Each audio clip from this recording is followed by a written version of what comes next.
Hi, miscellaneous here. Well, I promised you offbeat and interesting tourist attractions, and I've been very offbeat this week. I've been staying in St Mary's, which is the largest island in the Isles of Scilly. So, don't forget to hit like, don't forget to hit subscribe. Come walk in my shoes and I'll take you to see the town's defences. I'll take you to see a camel obscura, and I'll take you to see a loaded camel. Come on, let's go.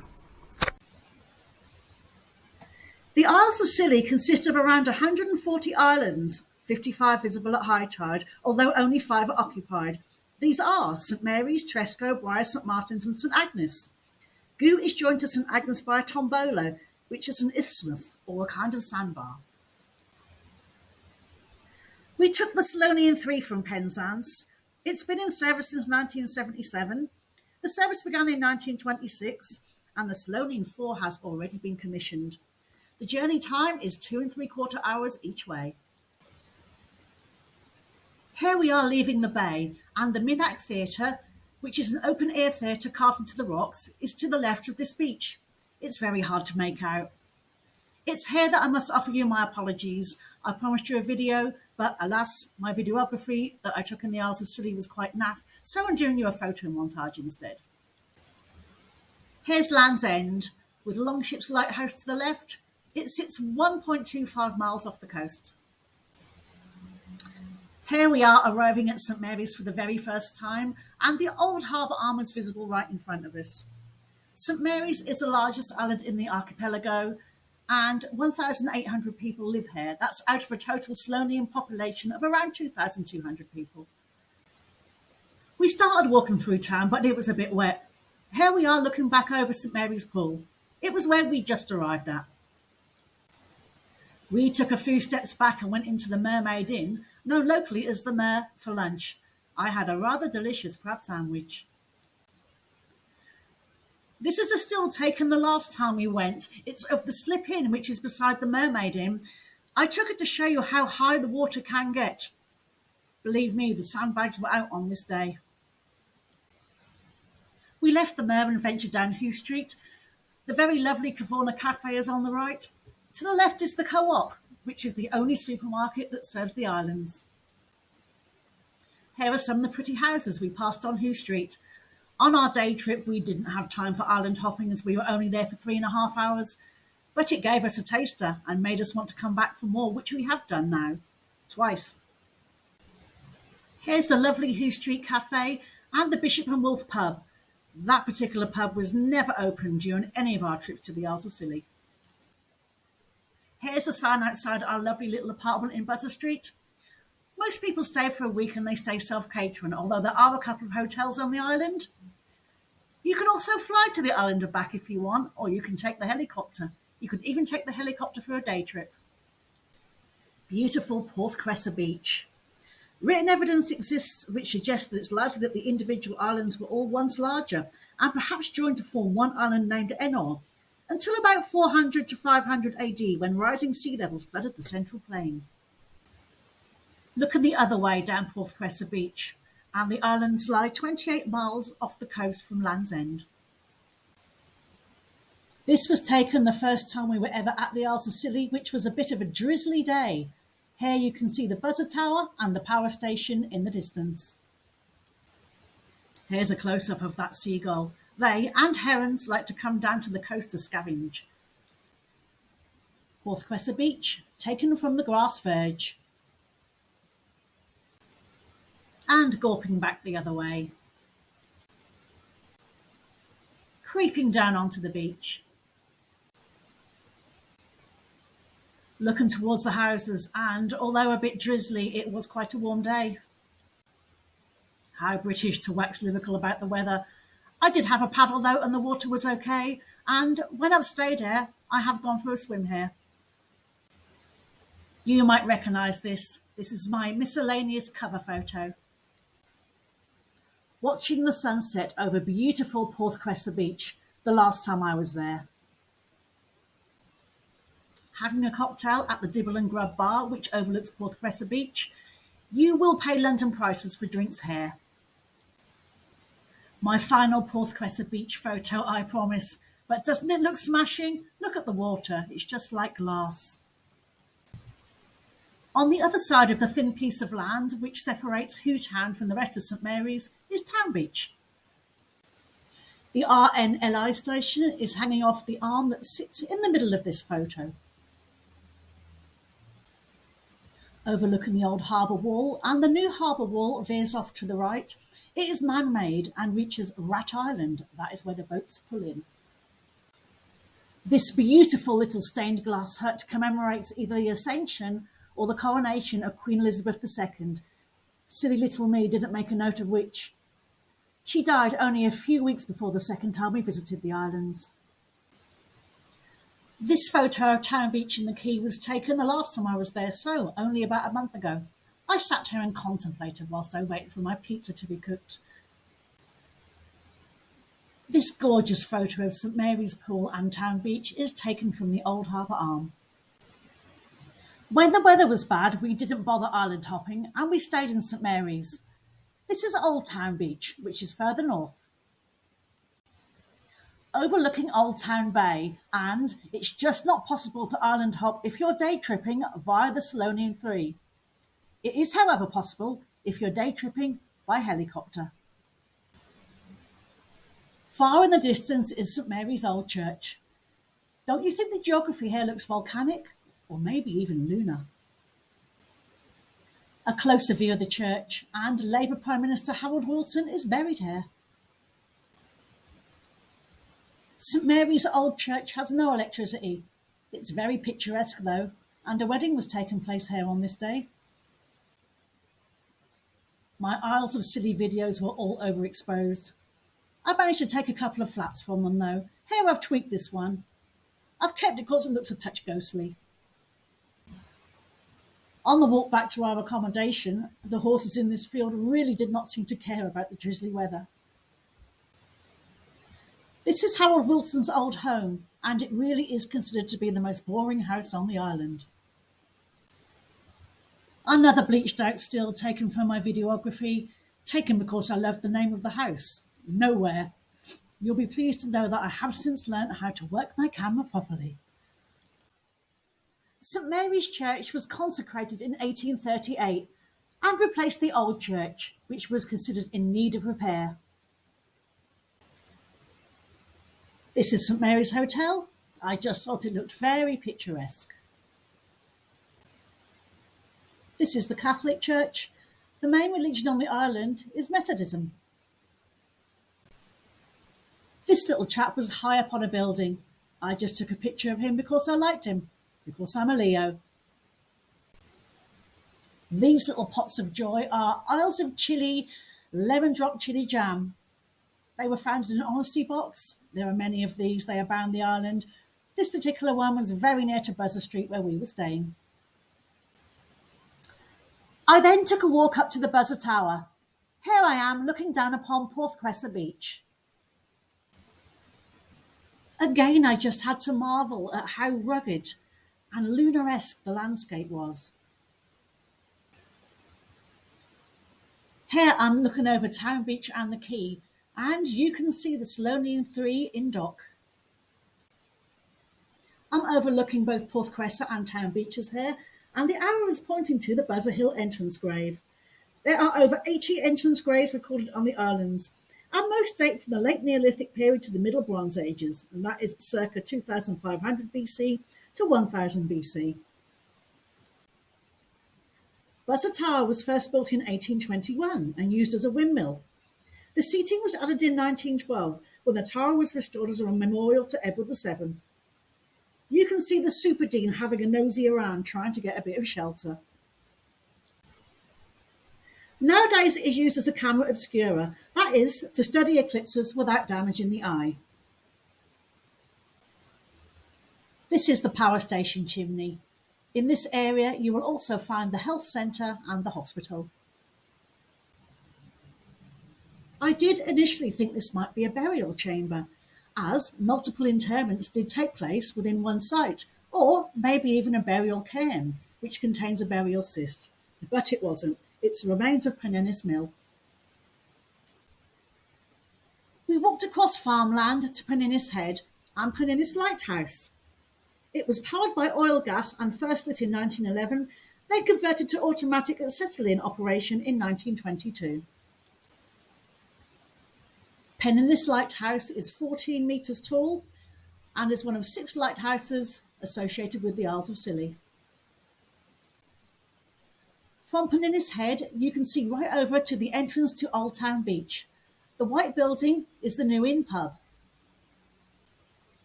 On a more clement day, we walked to Carrigadoo Gardens, which are in the centre of the island. I just love the way the sun makes this rainbow flare glare appear at the bottom of the photo. The super dean had to get his big fat Swede into the shot. Once a disused quarry, it is now a beautiful subtropical garden. The garden is cared for by community volunteers. Do these little pigeons count as volunteers, I wonder? The gardens were set up in 1986. The first time we were here, a small group were busy undertaking their yoga moves behind this little makeshift pond. What a lovely place to do your yoga.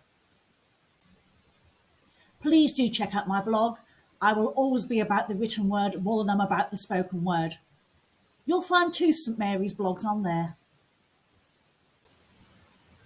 Don't forget to hit like and subscribe and hit that notifications bell. I love the starkness of this evergreen with the sun peeping through. Carrigadoo means black rocks in Kernoek, the ancient Cornish language. This was my favourite little alcove and had something of a fairy tale element about it. The plants and shrubs were donated by Tresco's Abbey Garden. Tresco is a neighbouring island. This is another overexposed still, but I have tried to doctor it. I just love the way the shadows of the trees create stripes across the path. On the way home, we walked past Porthmelon Beach, which, up to that point, had been the most rugged beach I'd seen on my trips to the island. This was taken on my second trip. Just to reiterate, I've been to the Isles of Scilly 3 times, once for a short day trip and twice for holidays. I saw Loaded Camel Rock here during my last trip. Loaded Camel Rock sits on Porthhellick Beach. Some dim tourists think he's man-made and inquire as to how long it took to make him. Oh, about 6 million years is the answer to that question. We walked back via this wooden planking, which leads past hides, where you can stand and watch the wildlife for hours should you want to do that. There is more than one way to access the garrison, which sits atop Hootown. This way leads directly from the street. They lead to this positively Lilliputian doorway. Here is the 6'2" super dean standing beside it to give you some kind of height comparison. We both had to duck through the access tunnel. We arrived up at Sallyport. The garrison fortifications date back to 1593, following the Spanish Armada, with additions throughout subsequent centuries as other threats emerged. The cannon on display date from the 18th and early 19th centuries. Town Beach to the left, Porthcressa Beach to the right. The views up here are pretty damn stunning.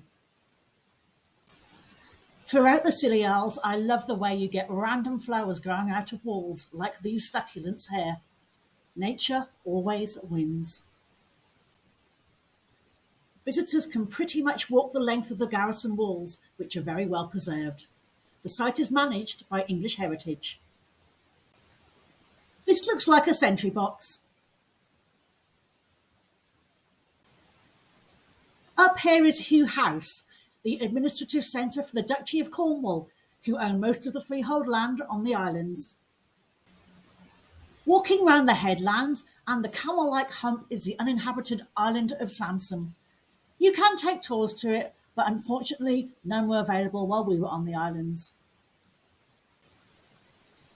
Here I'm standing on the circa 19th century Woolpack Battery, overlooking St Agnes and Gue in the distance.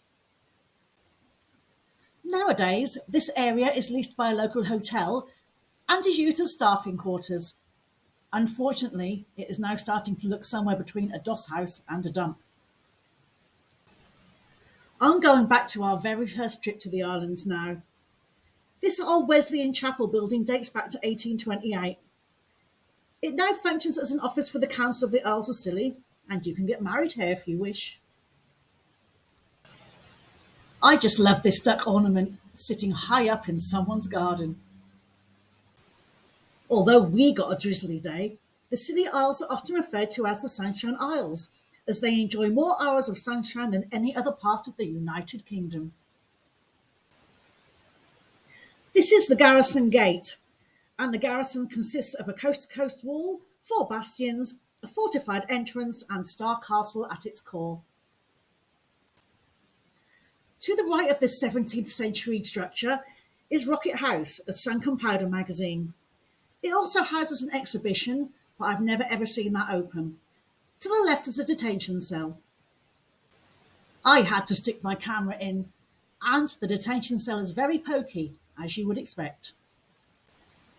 I have to say, the subtropical climate was looking rather lank on this day. On this day, we'd walked a different way up from the town. Looking back out of the garrison, and larger numbers of servicemen were stationed here during the First and Second World Wars. Walking up to Star Castle, which was once a fortress of the garrison. Created during the reign of Philip II of Spain, the wall was extended during the 17th and early 18th centuries until it surrounded most of the headland. Many of the surviving buildings date from this time. It was then that the Who became known as the garrison. The Union Jack flies in the distance proudly atop its pole. Star Castle is built in the shape of an 8-pointed star and is now a hotel. It was originally constructed in 1593 under the direction of Francis Godolphin, captain of the Scilly Isles. Peeping backwards as we climbed higher, here you can clearly see Rat Island in the harbour arm, with St Mary's Pool in the background. Behind this beautiful entrance sits the hostel. It's some of the cheaper accommodation available on the Isles of Scilly. Our first muddy walk to the Woolpack Battery. There is a campsite around here, so you can pitch your tent if that's your kind of thing. This is the gate to the Woolpack Battery, and nowadays it's kept locked as it's used as private property. In my opinion, it's not being taken care of very well. A very similar Woolpack Battery photo to one I showed you earlier. Although the sky's brightening up a bit, on this one, St Agnes and Goo are definitely less clear. I did manage to zoom in though, and you can see St Agnes Lighthouse in the centre of the photo. 18th century Newman House is a self-catering holiday home and is available to rent. Tresco Briar and uninhabited Samson are the blobs that can be seen over the water. A bracken-covered hillside with the humps of Samson in the background. And remember, don't forget to check out my blog. I have 2 detailed St Mary's posts on there. And firstly and foremost, I will always be a writer. St Mary's is quite centrally positioned within the archipelago. Remember, don't forget to hit that like button. Don't forget to hit that subscribe button and click on the notifications bell. To the left of the photo is Telegraph Tower, a communications tower that looks like a skinny electricity pylon. It is in a settlement of St Mary's that takes its name from the tower and is known as Telegraph. Homes hanging off the side of the cliff somewhere nearly in town now. I always struggled with the word archipelago and instead kept saying archipelago, which does sound a bit like a very camp Las Vegas entertainer, doesn't it? The museum in town is definitely worth a visit. This cabinet commemorates Queen Elizabeth II and her visits to the islands. She passed away only a few weeks before our second trip there. This cabinet was dedicated to Labour Prime Minister Harold Wilson, who had a holiday home on the islands. This is his telephone, which was kept at the Custom and Excise House. It allowed him direct contact to 10 Downing Street. I took this picture of this frieze during my most recent trip. It depicts life on the islands. This was a historic cabinet, and I just like these old clay pipes and expressive faces. Outside, and we wandered onto Holgate's Green, which is known simply as the park. It's a nice place to sit and contemplate for a while. The handle of this pump inside the walls of the green did work, although no water was forthcoming. Here's the super dean twiddling with the pump. He reminds me of a naughty schoolboy in his shorts and peaked cap. The war memorial in this park is known as the New Memorial, as it was only erected in 2014, as the original in Old Town was considered too far for veterans to walk to. Looking down from the other end of Holgate's Green, the museum sits in the big brown building to the left of the picture. Now here's something you don't see every day, and that's a red phone box. I don't think this one was working though. It sits in the garden of a guest house. This garden of one of the houses surrounding the green was cute, but the main draw was the melody of birds, although I don't see any here twittering. I honed in to see if I could see them, but alas, they must have been hiding in the trees. There aren't many shops on St Mary's, but this was my little present to self. 2 pretty bracelets in an organza bag from a shop called Tideline. This is another one of my messed up and heavily doctored photos, but beneath the railings, in the basement, is a fantastic pizzeria and bar known as the Pilot's Gig. This plaque sits above the bar of the Pilot's Gig. It's of a traditional Selonian gig, which is a 6-rower craft once used as a general workboat.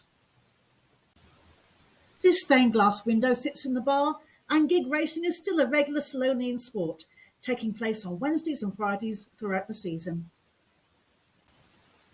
This stained glass puffins window sits behind the bar of the Pilot's Gig.